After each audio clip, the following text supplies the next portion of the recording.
പക്ഷേ സംസ്ഥാന തലത്തിൽ ഇത് പരിശോധിക്കുമ്പോൾ മറ്റൊരുപാട് ഘടകങ്ങൾ വരും. അവിടെയാണ് ഈ പറയുന്ന സാമുദായിക പ്രാതിനിധ്യം, യുവജനങ്ങളുടെ പ്രാതിനിധ്യം, പിന്നാക്ക വിഭാഗങ്ങളുടെ പ്രാതിനിധ്യം, ന്യൂനപക്ഷ വിഭാഗങ്ങളുടെ പ്രാതിനിധ്യം, വനിതാ പ്രാതിനിധ്യം, ഇതെല്ലാം പരിഗണിക്കുന്ന ഒരു ലിസ്റ്റ് ആവുക.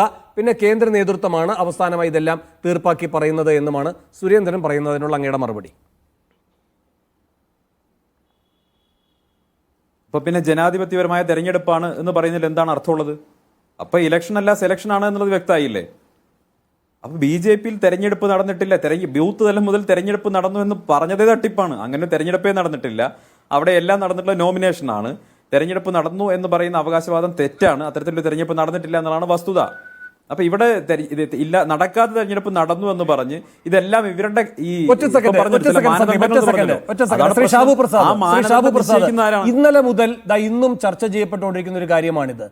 അവിടെ ഈ പറയുന്ന ആളുകൾ മത്സരിക്കുക, അവർക്ക് കൂടുതൽ വോട്ട് കിട്ടുക, പിന്നെ അതെല്ലാം കഴിഞ്ഞിട്ട് അവിടെ ഒരു സമവായം ഉണ്ടായി ആ ഏറിയും കുറഞ്ഞും വോട്ട് കിട്ടിയവരിൽ നിന്നൊരാൾ വന്നാൽ പോലും മനസ്സിലാക്കാം അവിടെ എങ്ങുമില്ലാത്ത മറ്റൊരാൾ അവിടെ പ്രസിഡന്റായി വരിക.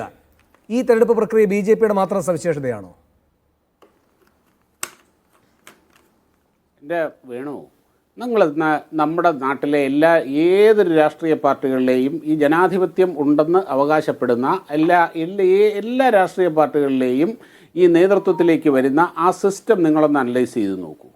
ഇവിടെ ഈ പാർലമെന്റിലേക്കും അസംബ്ലിയിലേക്കും ഒക്കെ നടക്കുന്ന ആ രീതിയിലുള്ള ഒരു തെരഞ്ഞെടുപ്പ്, ഒരു ഇലക്ഷൻ പ്രോസസ്സ് ഒരു പാർട്ടിയിലും ഇല്ല. അത് വാസ്തവമാണ്. അല്ല, ശരി തന്നെ. പക്ഷേ ഒരു മത്സരം നടത്തുക, ആ മത്സരത്തിൽ എല്ലാവരും പങ്കെടുക്കുക, അതിൽ ഉയർന്ന വോട്ട് കിട്ടുക, എന്നിട്ട് ആ ചിത്രത്തിലൊന്നും ഇല്ലാത്ത ഒരാൾ